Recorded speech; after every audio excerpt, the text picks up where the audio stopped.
क्या हुआ भैया?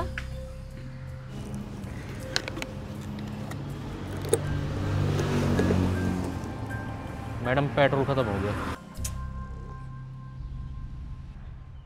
क्या यार भैया, भोला बाइक चला रहे हो, कम से कम पेट्रोल तो फुल रखा करो।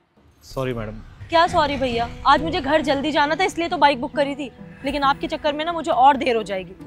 आप एक काम करो, राइड यहीं तक एंड करो, मैं पे कर रही हूँ। Madam madam please please ma'am ride and मत करो, यहाँ पास में पेट्रोल पंप है, बस ज़्यादा से ज़्यादा 10 मिनट लगेंगे, मैं भी डलवा के वापस आता हूँ। नहीं नहीं भैया, इतना टाइम नहीं है मेरे पास, मैं दूसरी बाइक बुक कर लूंगी। मैम दूसरा राइडर भी एकदम से थोड़ी आ जाएगा, 5-7 मिनट उसे भी लगेंगे, इतने टाइम में तो मैं ही पेट्रोल भरवा के वापस आ जाऊँगा। लेकिन भैया। मैडम मैं आपसे रिक्वेस्ट कर रहा हूँ, प्लीज़ मान जाइए, ऐसे कस्टमर को बीच रास्ते पे छोड़ने से हमारी रेटिंग घट जाती है, गरीब आदमी का इतना मान रख लीजिए।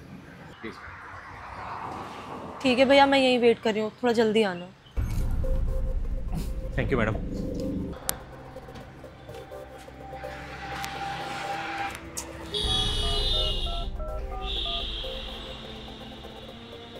हेलो भैया, मैं ये कह रही थी कि मुझे घर आने में भी आधा घंटा और लगेगा। क्यों, क्या हुआ? वो एक्चुअली जिस बाइक से मैं आ रही थी ना, उसका बीच रास्ते में पेट्रोल खत्म हो गया, तो वो भरवाने गया है। अरे तो ये वाली राइड कैंसिल करके तो दूसरी राइड ले लेना। भैया सोचा तो मैंने भी यही था, लेकिन उस बेचारे की हालत देख करके ना मुझे दया आ गई। अब ये लोग भी तो 4 पैसे कमाने के लिए मेहनत कर रहे हैं ना। अब कोई नहीं, 4-5 मिनट में आ जाएगा, मैं तब तक वेट कर लेती हूँ। अच्छा चल ठीक है, ध्यान से आइयो। ठीक है।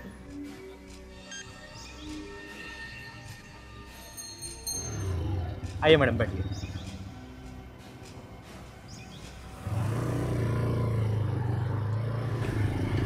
सपोर्ट के लिए thank you ma'am, her customer आपके जैसा नहीं होता।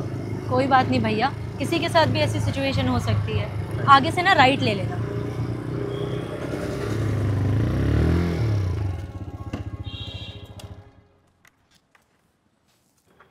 ये लो भैया, इसमें से काट लो। मैडम आपको 10 रुपये और देने पड़ेंगे, 110 हो गए। 110? नहीं नहीं भैया, बाइक तो 95 रुपीज़ की बुक हुई थी। मैडम मैं आपसे क्यों झूठ बोलूँगा, आप अपने मोबाइल में चेक कर लो। हाँ भैया, दिखा तो 110 रुपये ही रहा है, लेकिन इसमें मेरी गलती नहीं है, ये फेयर आपकी वजह से बढ़ा है। मेरी वजह से क्यों बढ़ा है मैडम, मैं तो आपको सीधे यहीं लेके आया हूँ। कैसी बातें कर रहे हो भैया, रास्ते में तुम्हारी गाड़ी में पेट्रोल खत्म हुआ, 1-1.5 किलोमीटर तुम गए, उल्टा तुम्हारी चक्कर में मुझे देर हो गई, और पैसे भी मैं दूं? वाह। मैडम उसका नुकसान मैं थोड़ी भरूंगा, जितना फेयर दिखा रहा है वो तो आपको देना ही पड़ेगा। मैं क्यों दूंगी फालतू के पैसे, मेरे पास क्या फ्री के आ रहे हैं? क्या हुआ प्रिया, क्यों नाराज हो रही है इस पे? अरे देखो ना भैया, खुद की गलती है और फालतू का किराया मुझसे मांग रहा है। सर जितने ऐप में दिखा रहा है मैं तो उतने ही मांग रहा हूँ। कितने दिखा रहा है? सर आप देख लीजिए, 110 रुपये दिखा रहा है और मैडम ने 100 रुपये दिए हैं। तो ये भी तो पता कि 95 की राइड बुक हुई थी, बाकी फेयर इसकी गलती की वजह से बढ़ा है। देखिए सर, जो है ऐप में मैं थोड़ी बढ़ा दूंगा पैसे। अरे यार, ले तू पकड़ अपने 10 रुपए। नहीं नहीं भैया, आप क्यों दे रहे हो इसे पैसे? अरे कोई बात नहीं प्रिया, 10 रुपए की तो बात है, पकड़। Thank you sir.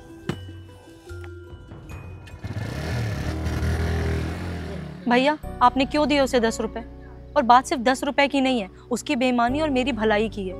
एक तो मैंने उसका अच्छा सोचा, इतनी देर उसका इंतजार किया, और उसे देखो मुझे उल्लू बना रहा है। कसम से आजकल ना भलाई का जमाना नहीं है। अरे प्रिया, ये जो 15 रुपए ऊपर के गए ना, समझ ले इसके बदले तुझे एक बहुत अच्छी सीख मिल गई। अगर किसी का भला करो ना तो सोच समझ के करो, और वाकई आजकल भलाई का जमाना है ही नहीं। चल अभी ये हेलमेट उतार और अंदर चल। ये हेलमेट? तो ये तो उसी बाइक वाले का रह गया। ये उसका रह गया है। देख ले, इसी को कहते हैं जैसे को तैसा। उसने तेरे 15 रुपए मारे और 150 रुपए का हेलमेट छोड़ गया। चल। नहीं चाहिए सब बेईमानी का हेलमेट भैया, अगर वापस आएगा तो दे दूंगी। चल ठीक है, कहाँ वो वापस आ रहा है, पेट्रोल भी तो फूकेगा उसका।